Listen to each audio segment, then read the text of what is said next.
जय भीम साथियों, स्वागत है आप सभी का मेरे शिल्पी अम्बेडकर चैनल में। दोस्तों, आज का एपिसोड 9वां एपिसोड है और आज के एपिसोड में हम देखेंगे कि क्या भीमा स्कूल के रजिस्टर में अपना नाम लिखवा पाती है या फिर नहीं। क्योंकि जो डीएम साहिबा आई हुई थी वो इतना बोल दी थी कि भीमा का स्कूल में दाखिला हो जाना चाहिए, लेकिन उनके जाने के बाद जितने भी शिक्षक लोग थे वो भीमा का एडमिशन नहीं करते हैं स्कूल में। तो आज भीमा का पहला दिन था स्कूल जाने का और वहाँ पे जाने के बाद क्या वो लोग एडमिशन करेंगे या फिर नहीं करेंगे, ये हम आज के एपिसोड में देखेंगे। तो इसीलिए आप लोग बने रहिएगा मेरे वीडियो के साथ। शुरुआत में तो दोस्तों जो भीमा की आई थी धनिया, भीमा के लिए स्लेट और पेंसिल लेकर के आती है। वो बाज़ार से ख़रीद के लाती है, फिर लाने के बाद वो भीमा को देती है। भीमा बहुत ज़्यादा खुश होती है, वो उस स्लेट को देख करके बहुत ज़्यादा खुश थी। उसके बाद भीमा की आई है, कहती है कि बेटा तुम यहीं पे रुको, मैं घर से आ रही हूँ, अंदर से कुछ काम है करके आती हूँ, तो मैं तुम्हें खुद लेके चलूँगी स्कूल में और तुम मेरे साथ चलना और मैं तुम्हारा स्कूल में दाखिला करवा दूँगी। फिर तो अपना पढ़ाई करना, मैं वहाँ से वापस आ जाऊँगी। वहाँ पे जितने भी लोग थे ना दोस्तों, कोई भी इस चीज़ के लिए खुश नहीं थे कि भीमा पढ़ने जा रही है। सबको इसलिए डर लग रहा था कि इस चीज़ का ना गुस्सा कैलासा बुआ हम सभी लोगों से लेगी। और ये बात भी सही थी, क्योंकि कैलासा बुआ को तो आप लोग जानते ही है, वो भीमा को पढ़ाई से रोकने के लिए पूरी कोशिश कर रही थी। फिर वहाँ पे आते हैं बाबा साहब यानी कि भीमराव जी भीमा से मिलने, और तो दोनों आपस में बहुत सारी बातें करते हैं। उसके बाद भीमा बाबा साहब से पूछ रही थी कि बाबा साहब एक बात पूछे, तो बाबा साहब उनसे कहते हैं कि हाँ पूछो। तो भीमा उनसे पूछती है कि बाबा साहब ये वोट क्या होता है, कानून क्या होता है। ये सब स्कूल में भी कैलाश बुआ बोल रही थी और यहाँ भी कुछ लोग हैं जो यही बोल रहे हैं कि हम सब बस वोट ही है और कुछ भी नहीं है, लेकिन हम तो बस इतना जानते हैं कि हम इंसान हैं। तो इसी चीज़ को ना बाबा साहब उनको समझाते हैं कि भीमा, अगर ये सब जानना है तुम्हें तो तुम्हें पढ़ाई करनी होगी, तभी तुम ये सारी चीज़ जान पाओगी और सभी को बता पाओगी कि तुम एक वोट नहीं हो, तुम लोग भी इंसान हो। जिसके बाद भीमा मान जाती है कि ठीक है बाबा साहब, मैं पढ़ाई करूँगी, फिर इस चीज़ को मैं जानूँगी। फिर भीमा बाबा साहब से कह रहे थे कि बाबा साहब अभी मेरी आई घर से आएगी बाहर और वो मेरा हाथ पकड़ के लेके जाएगी स्कूल। तो बाबा साहब मैं इतना चाहती हूँ कि एक हाथ मेरी आई पकड़े और दूसरा हाथ आप पकड़े, ताकि मुझे ये कमी ना महसूस हो और मैं जीवन भर ये याद रख सकूँ कि मुझे पहला दिन स्कूल छोड़ने मेरी आई और बाबा साहब गए थे। इसलिए बाबा साहब आप मेरे साथ चलिए, मेरा हाथ पकड़ के स्कूल में ले चलिए। बाबा साहब इस बात के लिए मान जाते हैं कि हाँ ठीक है भीमा, मैं तुम्हारा हाथ पकड़ के तुम्हें स्कूल तक छोड़ने ज़रूर जाऊँगा। जिसके बाद बाबा साहब उनको लेके जाने लगते हैं। तो सबसे पहले भीमा जो थी वहाँ पे जितने भी लोग थे उन सभी का पैर छूने जाते हैं कि मुझे आशीर्वाद दीजिए कि मैं पढ़ लिख करके डीएम बनूं। तो सभी लोग उनका ना बहुत मजाक बना रहे थे और ऊपर से कोई भी उनको आशीर्वाद नहीं दे रहे थे। भीमा एक एक करके सभी को ना प्रणाम करके जा रही थी स्कूल, लेकिन कोई भी उनका साथ नहीं दे रहे थे। दो ही लोग जो थे जो उनका साथ दे रहे थे, एक उनके चाचा छबीला थे वो दे रहे थे और एक उनके ताऊ के लड़का जो थे भैया वो उनका साथ दे रहे थे। बहुत अच्छा खासा वो साथ दे रहे थे उनका, और वो सभी समझ सकते थे कि पढ़ाई का महत्व क्या होता है। वो ये भी कह रहे थे कि ये लोग भैंस की तरह है, इनको कुछ फर्क नहीं पड़ता है कि क्या पढ़ने से क्या होगा क्या नहीं होगा। वो इस बात को उसमें बोल रहे थे। लेकिन दोस्तों भीमा के जो बाबा थे ये मेवा, लेकिन वो भी उनका साथ नहीं दे रहे थे, बस इसलिए कि उनकी वजह से सभी लोग परेशान हो जाएंगे और कैलाशा बुआ है जो सभी को नहीं छोड़ेगी, इसलिए वो उनका साथ नहीं दे रहे थे। लेकिन उनको रोकते भी नहीं हैं। जब धनिया उनको लेके जा रही थी स्कूल तो उनको रोकते भी नहीं हैं, लेकिन इतना ज़रूर कहते हैं कि मैं उनके पढ़ाई के पक्ष में नहीं हूँ और ना ही मैं उनको रोकना चाहता हूँ। जब तक खुद ही भीमा ये न कह दे कि मैं पढ़ना नहीं चाहती हूँ, तब तक मैं इसे नहीं रोकूंगा। इसीलिए मेवा जो थे उनको छोड़ देते हैं कि हाँ तुम्हें जो करना है करो, पढ़ाई करना है लिखा करना, जो करना है। उसके बाद भीमा वहाँ से पढ़ाई करने के लिए स्कूल चली जाती है और उनको उनकी आई और बाबा साहब लेकर के जाते हैं। उनके जाने के बाद उनके भाई जो और चाचा थे छबीला, वो उनके बाबा से कह रहे थे कि भैया चलिए ना हम स्कूल में देखते हैं, आज भीमा का पहला दिन है, देखते हैं कि पहला दिन क्या होता है स्कूल में, तो चलिए हम देखते हैं।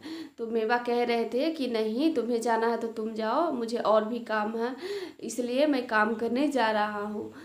जिसके बाद मेवा जो थे वो काम करने चले जाते हैं, लेकिन छबीला जो थे और उनके भतीजा वो दोनों स्कूल चले जाते हैं छुपके देखने कि वहाँ पे स्कूल में क्या हो रहा है। स्कूल में भीमा जाते ही वहाँ पे जितने भी बच्चे थे सभी खेल कूद रहे थे, लेकिन भीमा जब पहुँचती है तो उनको देख के जो उनके ही जाति के शिक्षक थे वो बहुत खुश होते हैं कि चलो भीमा आ गई स्कूल। लेकिन बाकी जो लोग थे वो बिल्कुल खुश नहीं होते हैं। उनको देख के एक शिक्षक कह रहे थे कि कटकुट मास्टर साहब, आपको जितना खुश होना है हो लीजिए, क्योंकि इस लड़की को तो इसमें एडमिशन मिलेगा नहीं, और वैसे भी प्रिंसिपल साहब चेंज हो चुके हैं और ये कैलासा बुआ ने इस प्रिंसिपल को यहाँ पे भर्ती कराई है, तो आप देख सकते हैं कि कैसे ये इसमें पढ़ाई करेगी।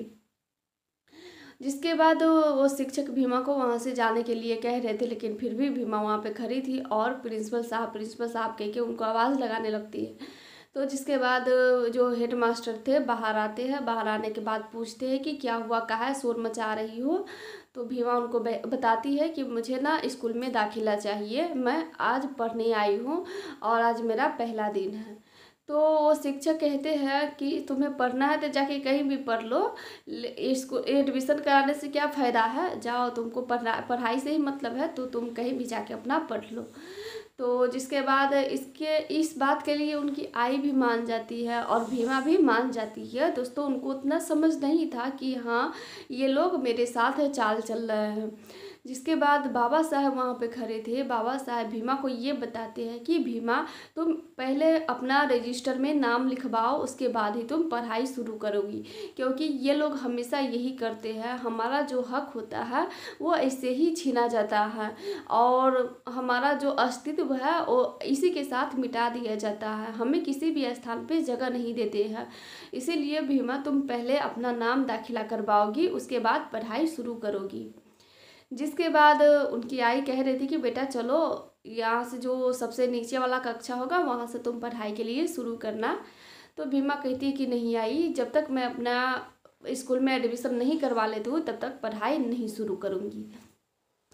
इतना कह के भीमा वहाँ पे खड़ी थी। उसके बाद वहाँ पे कैलासा बुआ पूरा टीम के साथ आ जाती है, उनके जितने भी परिवार वाले थे वो सभी आ जाते हैं और भी बहुत सारे लोग जो थे वहाँ पे इकट्ठा हो जाते हैं। दोस्तों, कलिका सिंह के जो बेटा थे वो कहते हैं कि तुम बाबा साहब को बहुत मानती हो तो तुम्हें बाबा साहब की कसम तुम यहाँ पे आओ।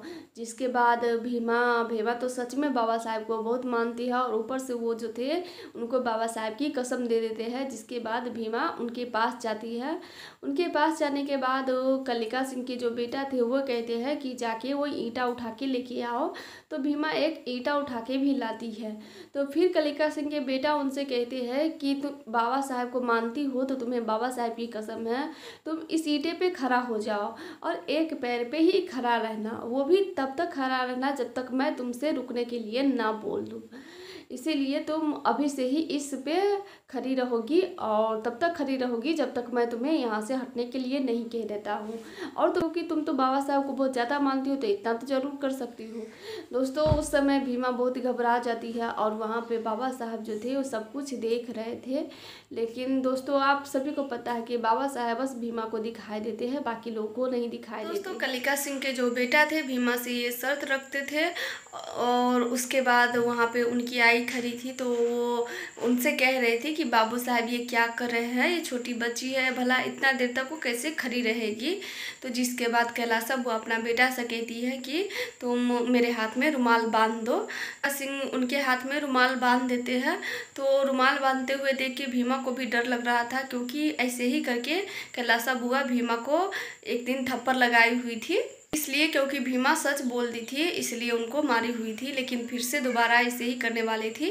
लेकिन यही चीज़ देख के भीमा डर जाती है कि कहीं कैलाशा बुआ फिर से तो थप्पड़ नहीं मारेगी।